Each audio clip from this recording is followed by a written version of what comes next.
orang cukup berbahaya karena waktu dulu Indonesia cuma 2 orang yang melakukan state sponsor terorisme, Pak Harto dan Pak Murdani. Jadi dia mengawasi saya, istilahnya. Dan saya waktu itu kan tidak bisa, ya karena itu kedekatan kita sama dunia shadow yang saya bilang itu karena beliaulah yang mengajari langsung. Dan hari pertama saya ingat ditanya karena ya, apa tugas intelijen? Gitu, saya bilang. Di akademi kita bilang bahwa intelijen adalah first line of defense. Jadi first line of defense ini pertahanan garda terdepan dari sebuah pertahanan itu adalah intelijen. Nah, first line, karena itu intelijennya itu harus mengendusnya tajam. Kita bukan intelijen, ada 6 fungsi intelijen, salah satunya spy, salah satunya mata-mata. Jadi kita bedain gitu ya. Kemudian saya bilang first line of defense, di mana garda terdepan sebuah pertahanan adalah intelijen. Jadi intelijen itu ibaratnya anjing tuh herder, buas, tajam, bengis. Bahkan sebelum bergerak pun, karena dunia pertahanan adalah eradicate threat. Ini harus dicatat nih, ini sebagai pelajaran aja, bahwa tugas pertahanan, tugas militer adalah eradicate threat, meniadakan ancaman. Tugas polisi adalah mempidanakan ancaman. Jadi kalau perlu belum ada ancaman sudah hilang. Itu di intelijen. Itu di intelijen, gitu ya, belum ada ancaman. Jadi ini cenderung cenderung ada threat atau ancaman sudah dihilangkan dulu. Karena itu kesannya melanggar HAM, kesannya. Nah, Barat untuk membuat kita tidak canggih dianggap hak asasi manusia itu tinggi. Padahal pertanyaan sederhana nih, saya tanya sahabat semua nih, saya tanya ke Mas Helmi, saya tanya, tinggian mana human right sama nation right? Nation right sih. Selesai. The end of discussion. Dan itulah Pak Murdani pesan ke saya, nation right lebih tinggi, yang membuat ini Indonesia ini intact, Indonesia ini utuh, Indonesia ini ke depan menjadi bertahan 1000 tahun karena nation right di atas human right, gitu. Nah, sekarang human right memang lagi didengung-dengungkan, kita harus meet halfway, bener nggak? Ini harus turun, ini harus naik, gitu loh. Nah, inilah kita pentingnya mengedukasi, karena itu saya punya masalah knowledge agak berbeda nih. Itu saya terus deliver karena itu. Mas Wowi itu memang tahunya terlalu banyak gitu ya. Dia ngerti terorisme. Makanya sebelum-sebelumnya dia lebih dikenal di TV itu kan kalau ada terorisme gitu dipanggil gitu ya untuk minta pendapat. Tiba-tiba dia menjelma menjadi YouTuber yang gila, jutaan follower. Ya punya masa juga gitu. Jadi dia punya apa ya, binaan para pengusaha. Saya kemarin diundang waktu kita bikin CEO Mastermind. Waduh, ini orang kayak nabi gitu. Apapun yang dia katakan itu, wah, diterjemahkan gitu. Apa namanya, MMBC ya, Pak? Iya. Ada 4.700 alumni MMBC yang saya MMBC itu Millionaire Mindset Bootcamp. Jadi, dan itu fanatik ya, Pak? Fanatik sekali, karena kan kita gini, kita tuh merasa bahwa kita tuh pengen bersama-sama orang selected person. Jadi gini, kenapa harganya harus 7 juta, 6 juta, 8 juta dan gitu mahal ya? Mahal sekali. Karena kita memang ingin mereka yang berkumpul adalah mereka yang mau sacrifice. Jadi dalam bisnis itu, dalam investasi itu bukan how much money you can get, tapi how much money you willing to sacrifice. Kalau mereka cuma berani sacrifice-nya 100.000 ya dapatnya 100.000, apalagi mereka yang moderat, modal dengkul urat gitu ya. Yang cuman gratis dong, kenapa, ini kan ilmu gitu. Ya lu dapat yang gratis juga, lu nggak dapat ini. Tapi kalau dengan yang 8 juta lu sacrifice, Anda akan mau dapat the most. Nah, dengan 300 orang ketemu bareng yang masing-masing mau sacrifice 8 juta, terus mereka 3 hari 3 malam ngumpul bareng. Habis itu bisnisnya ribuan dan berapa kali itu menjadi power. Jadi gitu. saya ngalamin, saya diajak oleh Mas Wowi, kemarin kita bikin bulan Maret ya? Maret itu kita bikin CEO Mastermind. Fee-nya, investasinya 14 juta. Ya ikut 100 orang. Gila. Dan disyaratkan omzet minimal 5 miliar. Saya gila tuh, ada satu orang ketemu, bapak-bapak, omzetnya berapa Mas? 1,4 triliun. Iya betul.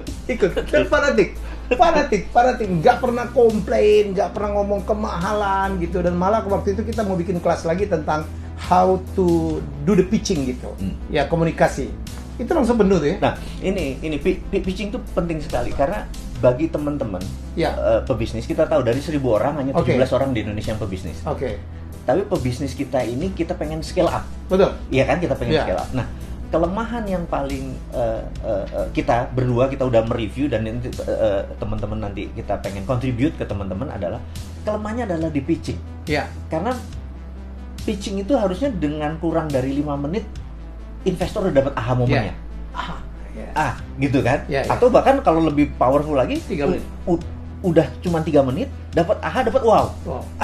Terus itu gue mau. Iya, gue mau. Wow itu gue mau. Nah, kita ini pengen saya merasa mengusulkan, dan Mas Helmi juga mengusulkan kita gini. Jadi teman-teman, kita akan membuat pitch deck ini menjadi serial workshop. Jadi mungkin ada YouTube-nya, mungkin ada kelasnya, gitu ya. Penting sekali karena 3 minutes itu can change your life. Nah, itu yang kita mau ini. Jadi setuju nggak, gimana nih? Oh iya. Jadi ini yang sedang saya siapin dengan Mas Wowi. Saya tahu banyak sekali ide berkeliaran di luar sana gitu, tapi kan butuh bantuan modal, butuh angel investor gitu. Mencari investor itu sulit loh, minta waktunya sulit. Nah, kadang-kadang kita kan ada sebuah kebetulan ketemu di tempat parkir, di kawinan, di lift gitu. Oh, ketemu nih investor, ketemu Gita Wirawan, ketemu Sandi Uno, ketemu Pak Dahlan Iskan, and so on gitu. Mereka cuma punya 3 menit, Pak, gue punya gini-gini, mau nggak Pak? Saya butuh gini-gini, in 3 minutes, gue mau. Itu yang kita latih ya Pak. Itu gini, karena ini yang menarik gini. Banyak pelatihan di luar sana yang melatih bukan walk the talk. Walk the talk itu adalah orang yang mengerjakan apa yang dikatakan.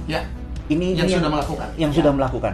Nah, banyak sekali teman-teman nggak salah, mereka mengajarkan, dapat pelajaran, tapi waktu diaplikasikannya agak kurang membumi.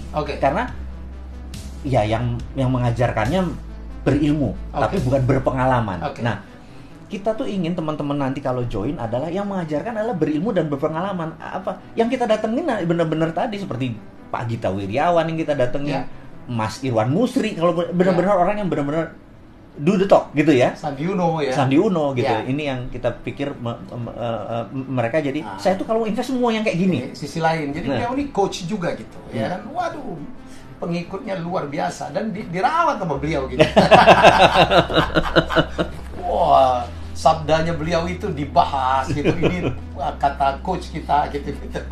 itu di other side. Dan saya nggak pengen sebenarnya. Mas Wowi itu banyak banget. Dia punya rumah yatim ya Pak ya? Ya. Rumah yatim. Jadi membantu berapa anak yatim? Jadi saya tuh berhutang sebenarnya sama kehidupan ini, berhutang banyak. Jadi saya tuh nenek saya dari ibu saya dan nenek saya dari bapak saya, dua-duanya udah 70 tahun belum pernah berhaji. Saya memutuskan waktu tahun 96 Haji Akbar, waktu itu saya memutuskan menghajikan mereka semua. Jadi dalam haji saya itu saya memang tidak terpikir untuk melaksanakan haji buat saya, karena mau tawaf, mau itu segala macam, mbah saya pasti kerepotan. Jadi saya lebih nolong ke mereka lah. Saya cuma yang fardunya aja gitu ya. Nah, puncaknya adalah waktu lempar jumroh. Bayangin, dulu Mina masih 1 loh, sekarang 2 aja masih ada yang korban gitu ya, masih 1. Jadi bayangin ini tahun 25 tahun yang lalu. Nah, di momen itu mbah saya waktu mau berangkat, dia bilang, "Le," manggil saya Tole, "Le, belum mbah," gitu, udah sekitar 2 gitu. Terus saya gelisah karena mbah saya mau lempar jumroh gitu, 72 tahun bayangin. Terus saya baca Quran, tapi terjemahan. Biasa kan kita nih wudunya kurang ini. Jadi nggak Arab yang itu belum canggih. Saya baca surat Al-Kahfi, itu cerita tentang Nabi Musa ketemu sama Nabi Khidir, terus Nabi Musa belajar sama Nabi Khidir.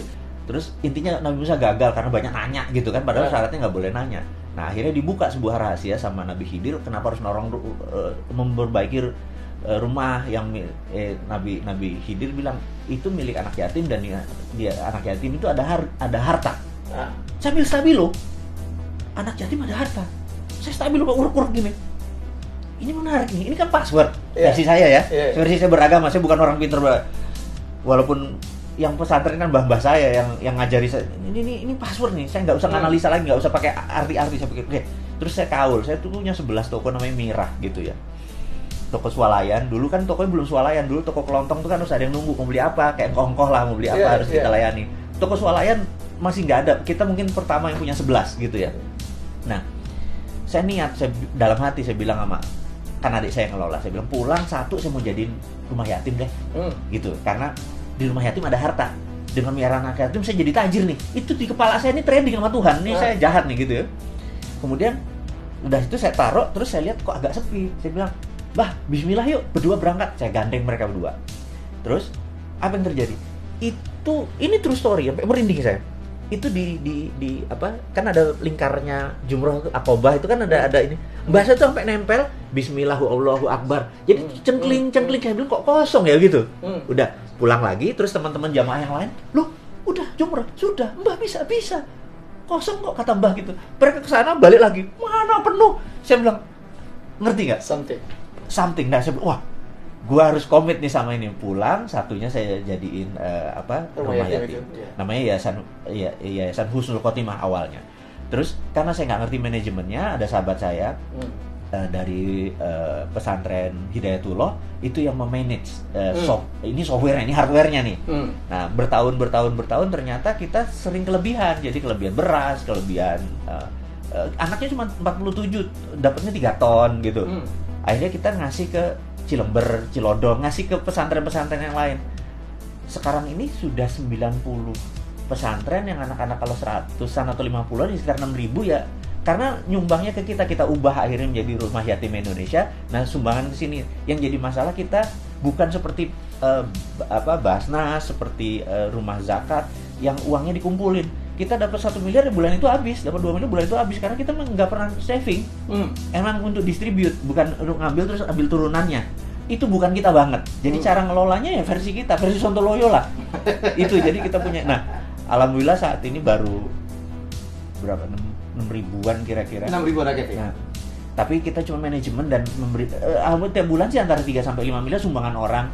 Nah, yang jadi masalah kalau kurang kita nelpon kita ya karena itu kita suka mohon maaf sekali lagi. Ini mungkin ada confession ya, pengakuan dosa kepada teman-teman semua.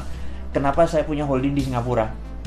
Karena di Singapura kalau di Indonesia kan kalau Mas Helmi untung 10 miliar, 25% diambil untuk pajak. Ya. Kalau di Singapura cuma 11.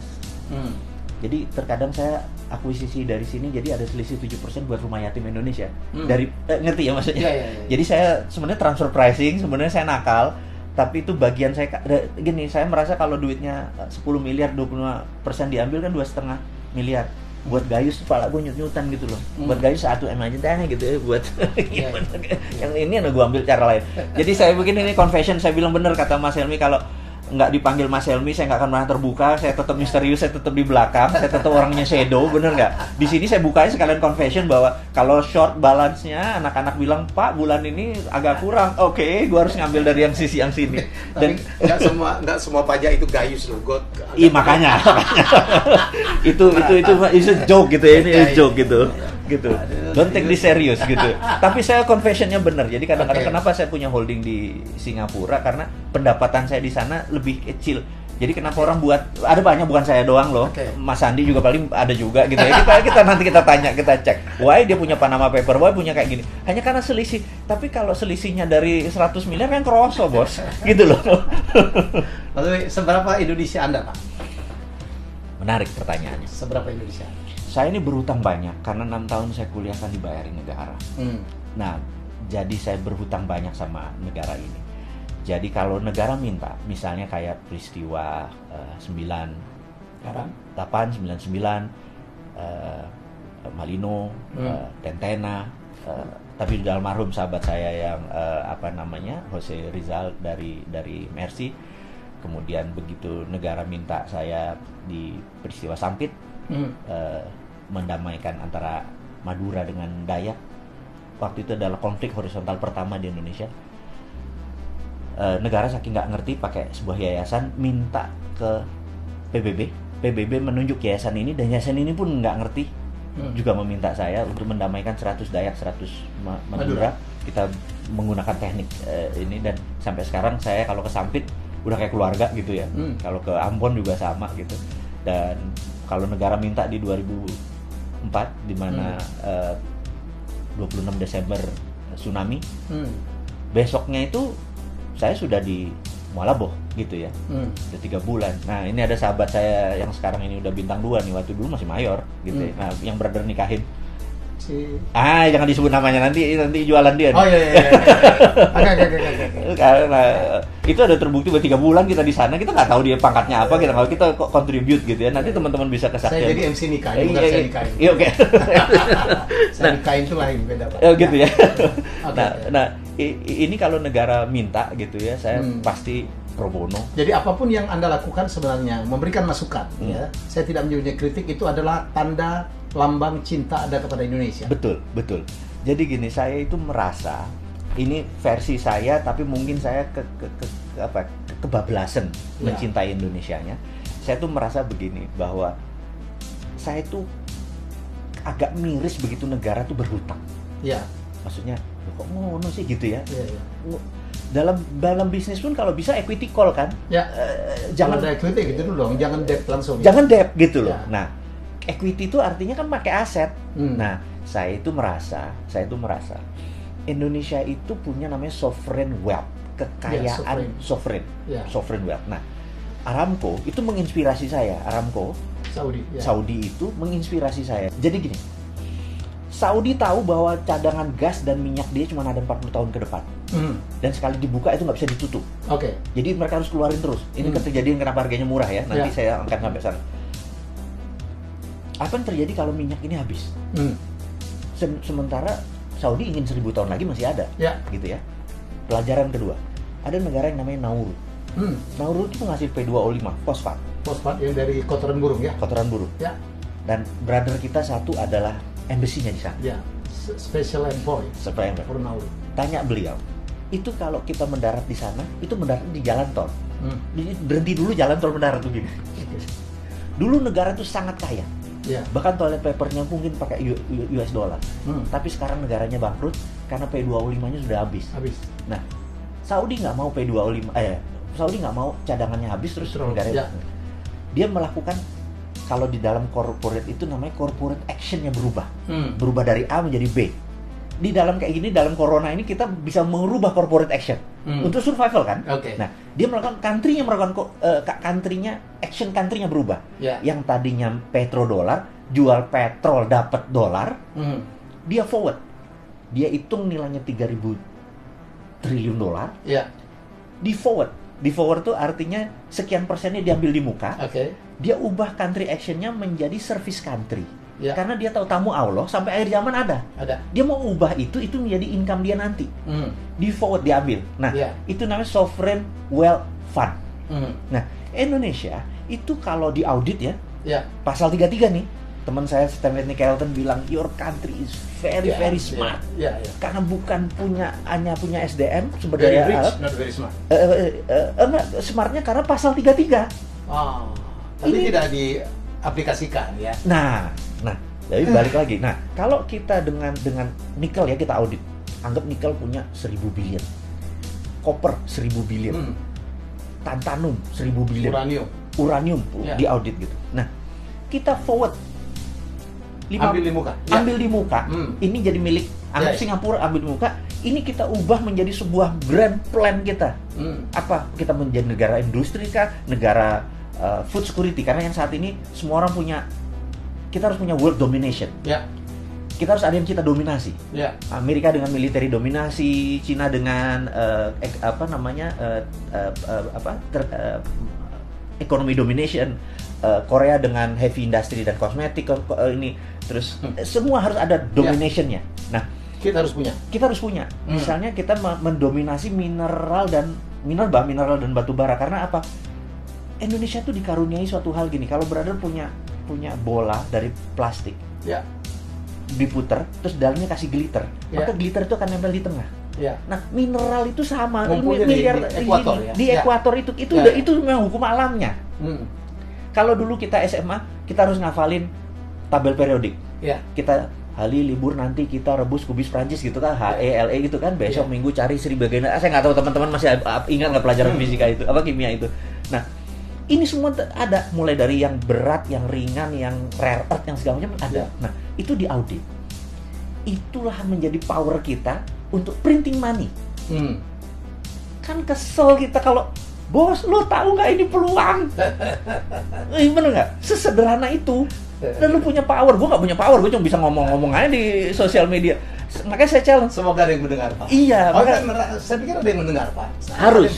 Nah, kalau ini dengan sosial media nanti kita ini adalah ini saya mudah-mudahan kedenger vibrasi saya. Saya bukan mau kaya. Dari situ saya bukan mau jabatan politik. Saya bukan public servant, bukan gue banget melayani orang itu, bener. Brother tahu kita udah lama. Saya bukan. Jadi bayangin kalau Pak Jokowi, gue nggak bisa kayak dia. Pak Jokowi ya, kalau ketemu 10 orang nggak pakai sepatu, Pak Jokowi bisa copot sepatu menjadi sederajat. Lu nggak bisa? Sih nggak bisa. Ada 10 orang nggak pakai sepatu, gue nggak bakal copot sepatu gue. Gue mendingan beliin 10 dia sepatu supaya kita sama juga. Tapi gue nggak mungkin turun. Kan saya nggak ada humble-humblenya. Gimana gue bisa jadi presiden? Dia bilang nggak mungkin. Tapi konsep kita ambil. Siapa aja boleh terima. Nah, kegergetan saya ini adalah kalau nggak denger, akhirnya saya menggunakan kalimat yang agak nyinyir karena supaya nengok. Jadi kan kadang-kadang dan Anda tahu bagaimana melakukannya. Wah, suara Anda itu Pak di narasi video itu sinis. Nah, ini menarik nih. Nah, teman-teman, ini saya mau cerita. Ini gurunya, ini gurunya. Ini gini ya, ini gini. Misalnya teks itu teman-teman yang buat, saya ada tim yang buat, saya harus marah. Padahal saya kan orangnya happy, saya nggak ada masalah sama kehidupan ini, bener nggak? Gue nggak ada masalah utang, gue ada masalah ini, rekening gue oke aja gitu loh, happy aja. Terus saya harus marah gitu. Ini teman-teman, ini note-nya, ini beliau yang ngajarin. Jadi saya di depan kaca, saya ingat kata-katanya Mas Helmi, Mas Wowi, Mr. Bean itu sebelum syuting itu 30 sampai 60 kali di depan kaca dia action sampai dia ketawa, dia baru take, baru ambil. Oke, saya bilang gila, gua berdrama nih, saya bilang gitu. Jadi saya di depan kaca, saya emosi. Cara emosi itu gini, kaki dinaik, diginin. Kayak orang frustrasi. 2-3 menit kemudian emosi, baru saya bacain. Makanya kesannya saya emosi. Gitu loh. Kesannya saya ada getar-getar marah gitu ya. Nah, jadi sebenarnya ada drama di belakang itu gitu. Abis itu, karena itu habis 2-3 rekaman, kepala saya suka pusing. Karena itu bukan gua banget gitu. Tapi demi message itu tercapai gitu loh. Dapat, Pak. Kayak demi message. Itulah saya bilang. Dan ini ada satu lagi brother yang ngajarin sahabat kita, Pak Teddy Darmanto. Penting sekali. Jadi gini, apa bedanya acting pura-pura menjadi sama menjadi? Nah, gitu. Jadi orang kalau mau dapat Oscar itu bukan pura-pura menjadi pegawai, tapi menjadi pegawai. Jadi ini beda nih. Karena itu kalau main sinetron dia pura-pura menjadi supir, pura-pura menjadi orang miskin. Nggak akan pernah dapat Oscar yang main di sinetron. Ini Pak Helmi, ini beliau yang ngasih tahu, sama satu lagi Pak Teddy Darmanto. Tapi kalau mau dapat Oscar tuh lo harus menjadi lebur, harus lebur. Nah, jadi di Disneyland hari pertama kerja itu direksinya turun, HRD, direktur HRD bilang you are king, you are queen ke cewek. Tapi selama 8 jam you are still pelayan. Lo janitor gitu. Lo menjadi janitor. Begitu dia benar-benar, dia tidak acting, dia benar-benar full heart karena itu tipsnya gede-gede semua. Benar nggak? Tapi begitu selesai jam kerja, you are king again gitu loh. Nah, itu dapat karena itu Disneyland is the most happiest place on earth. Benar nggak? Nah, saya pengen gini. Ini kalau gue jadi presiden nih, kayaknya Menteri Pendaya Atur negaranya gue sekolahin ke Disneyland supaya Indonesia menjadi the most happiest country in the world gitu. Karena menjadi gitu Pak, selama 8 jam dia menjadi ini. Habis itu dia king, we are king, bener nggak? Gitu. Itu ya. Nah, ini adalah resep bagaimana suara tadi. Karena saya bukan pura-pura menjadi, saya menjadi lebur, menjadi orang yang ya gitulah gitu. Nah, ini gurunya. Aduh, ini 2 jam nggak kelar ini sebenarnya. Tapi jarang beliau bongkar-bongkaran gini, karena banyak orang nggak tahu sisi lainnya. Mas Woy ada tahu bahwa dia betul-betul pengusaha. Gila, usaha apa aja gitu. Kita aja ada berapa kali ada usaha apa aja, dan dia adalah seorang tipe dreamer juga gitu, kreator. Wah, mimpinya luar biasa. Tapi dia punya sisi yang sangat luar biasa. Mulia, dia punya rumah yatim, menyantuni 6.000 orang. Saya nggak tahu dapat sumbangan dari mana. Itu tetap jalan apapun yang terjadi, dan dia tetap memberikan kontribusi dengan caranya gitu. Kalau biasa-biasa aja disampaikan mungkin nggak didengarin orang ya. Dia punya pengikut 4.700 gitu yang sangat fanatik. Orang-orang sukses, orang-orang hebat. Ya, orang-orang yang sangat positif. Dan saya alhamdulillah masuk ke dalam lingkungan ini. Dan kemudian, ini barangkali kita bahas berikutnya aja. Orang nggak banyak tahu. Orang kan ada yang ngomongnya bagus, ya, tapi perbuatannya tidak mendukung. Beliau ini sama nih, walk the talk. Walk the talk aja udah salah. Walk the talk itu adalah orang yang menjalankan apa yang dia sampaikan. Beliau orang itu, tapi beliau ada bonus satu lagi. Nyari walk the talk aja susah. Beliau adalah seorang penulis yang baik. ada penulis nggak bisa menyampaikan, ada orang menyampaikan bagus, beliau penulis yang baik, termasuk nulis novel. Wah, saya baca betul, gila. Saya bilang teman saya satu di tulisannya lebih bagus dari saya tentang apa Ferrari yang dicuri itu ya. Grand Theft Ferrari. Grand Theft Ferrari. Itu cerita nyata nggak sih?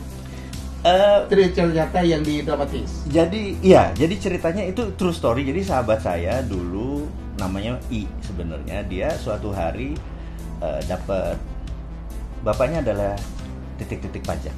Jadi zaman tahun 80-an jangan tanya kalau ini kan belum seketat sekarang ya. Dia tuh sekolah dibayari oleh orang tuanya, dikasih 150.000 untuk 4 tahun, dolar artinya ditaruh di muka. Nah, dia spending ini untuk barang-barang mewah, termasuk Ferrari tadi. Suatu hari saya nggak kenal dia. Sekarang saya nanti bawa kenal ini lo orangnya gitu ya. Sekarang ini my partner in crime gitu ya. Ini true story. Nah, terus saya dari dulu memang di San Francisco di Amerika, karena ikut Permias tuh anak-anak bilang, lu kalau ada problem orang ini aja, ini orang ini problem solver. Ini problem solvernya dalam arti nakal. Ini saya kasih contoh sebelum dia nih. Nah, problem solvernya misalnya gini. Suatu hari saya kedatangan satu anak Cina gitu ya. Saya kalau ngomong bener karena memang rasnya Cina dan orangnya, tapi dia sahabat saya, dia pemilik bank. Dia datang bilang, iya gue tahu, lu ngapain di sini? Bokap gue belum ngirim duit. Terus lu mau minjem gue duit? Minjem gue duit? Enggak sih. Katanya kalau sama lu ada ide. Gimana? Pacar gue di Oregon, ulang tahun. Gue nggak ada duit. Lu ada ide nggak? Itu versi lu tuh. Ini sini kuncinya. Mau diapain? Jadi saya colong peleknya, saya taruh mobilnya. Lo asuransi kan? Asuransi. Kemudian asuransi kan bayar, terus peleknya saya balikin lagi gitu ya. Jadi dia dapat $2,000 waktu itu, ngakali asuransi. Wah, thank you ya bro gitu. Itu kan bajingan sudah. Di Amerika kita punya ilmu kayak gitu. Tapi itu dark side. Sisi lain, the other flip of Mardigu, yang makanya saya bilang wudhu saya nggak pernah penuh gitu ya. Dosanya banyak gitu ya.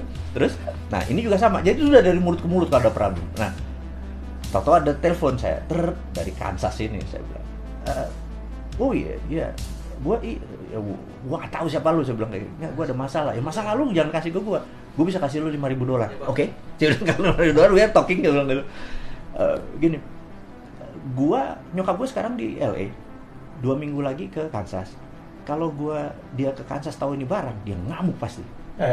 Terus, tolong bawa mobil ini, lu umpetin, kata dia kayak gitu.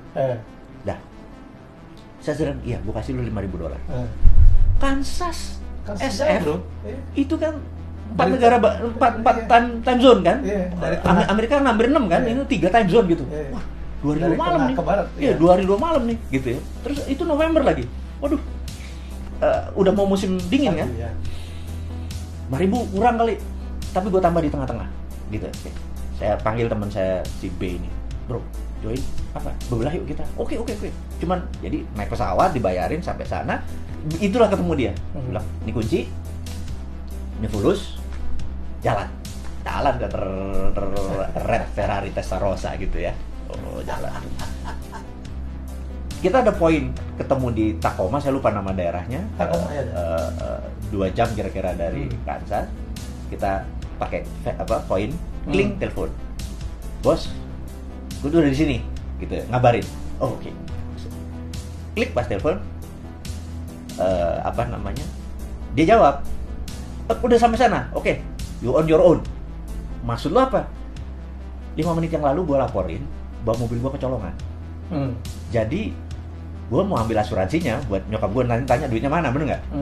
So you're on your own. Hilang. Anjir, gila, kita bawa stolen car. Dan itu belum ada dalam cerita Amerika tahun 88 mencuri mobil mewah. Kansas lo ini, bener nggak? Kita bilang, gila bro, nanti dikejar pakai chopper kita kan. Jadi kita bawa stolen, jadi kita dipaksa jadi penjahat. Self defense kita. Teman saya si B bilang, wah gila, ini harus kita ngapain? I don't know. Terus begitu kita mau jalan, kita tadinya mau terus Boulder ke Dallas, Colorado, terus ambil Utah. Tapi kebaca nih, kan orang kalau stolen dari tengah, ini Midwest ini, itu kalau nggak ke Miami, ke California. Iya. Ini kebaca banget gitu loh. Tapi ini tahun 88, nggak kayak sekarang gitu ya. What do we do? Akhirnya kita ke utara ambil, ke Wyoming. Nah, kan utara, Montana, Wyoming. Sepi dong, Bo. Redneck semua, kita Asia pakai Ferrari, lu bayangin gitu. Nah itu cerita. Nah itu cerita basicnya. Kemudian kita kasih drama karena setiap jalan sih. Tapi ini true story. Setiap jalan Benny selalu nelpon. Saya bilang, lu nelpon siapa sih? Dia ini lover boy. Lover boy itu maksudnya doyan tebar pesona, TP gitu ya. Ya sudah, saya jalan terus, wah ada cewek satu Manado, cakep gini segala macam, gue ngincer dia nelfon, asal mendarat nelfon. Namanya cowok lagi lagi TP begitu, bocor kan. Aduh gila lu, ada orang tahu satu lagi mengenai ini, bener nggak? Ya gitu. Nah, yang menarik, saya lompatin ceritanya. Yang menarik adalah kita suatu hari sudah short semuanya, kita perlu partner in crime another. Kita putuskan ini datengin aja deh, bener nggak? Waktu itu kita di Utah. Begitu dia datang, cep, gua shock, karena dia mantan gua. Yang kita harus putus. Ini real story atau ini real story? Mantan gua yang putus karena beda agama. Dia Manado Kristen, kita beda agama. Dan kita nggak bisa bilang bahwa kita kenal dong. Gak enak sama Benny. Lo tau dramanya gimana dong, nahan masih cinta karena putusnya karena putus dipaksa. Putusnya menarik, jadi baru pacaran ini di rumahnya. Ini saya ceritain, ini kurang ajar nih dipanggil gue jadi open up something gitu ya. Jadi ada satu momen di mana udah deket. Terus saya mau datang ke ngapel lah ceritanya, si tante keluar. Apa kabar? Nah itu terus baik kan gitu. Duduk kan. Dia lagi mandi gitu. Setengah jam nggak keluar, saya bilang. Terus dia keluar. Sebentar ya. Ini ada Kartini. Ini bagus dia, mama papa gitu. Dia masuk lagi ke dalam. Saya baca mama papa. Sampai habis itu. Dia keluar lagi. Gimana? Udah baca mama papa? Apa? Itu ceritanya adalah tentang suami istri menikah 25 tahun. Happy tapi tanpa cinta karena dijodohin, tapi bahagia gitu. Singkat cerita, dia keluar lagi. Kamu ngerti ceritanya? Ya ngerti tante. Tante cuma mau bilang, kalau ada cinta tanpa perkawinan, pasti ada perkawinan tanpa cinta gitu ya. Jadi kamu ngerti dong maksud tante? Jadi halus banget ya. Oke. Nah, itu ketemu lagi, bener nggak? Yeah. Itu ketemu lagi dalam waktu periode yang sangat dekat gitu, ketemu lagi gitu. Inilah membuat ini jadi komedi romance thrill. Jadi saya sebenarnya bukan creating, saya memorizing. Jadi beda nih. Bapak nulisnya keren banget, Pak. Saya kan penulis novel ya. Jadi, gayanya itu apa ya? Nakal gitu kan. Ya, jadi kayak dulu Bondan nulis juga aliran gitu ya, Pak. Iya. Tapi kadang-kadang kayak Nick Carter juga tuh. Kebablasan juga. Gitu. Jadi ini luar biasa. Jadi saya nggak pernah bertemu orang demikian lengkap. Dia melakukan apa yang dikatakannya dan menulisnya sama hebatnya. Ya, saya berharap Grand Theft Ferrari atau Ferrari curian itu segera menjadi film ya, Pak ya. Pengen. Aduh, kita bikin Netflix aja, Pak.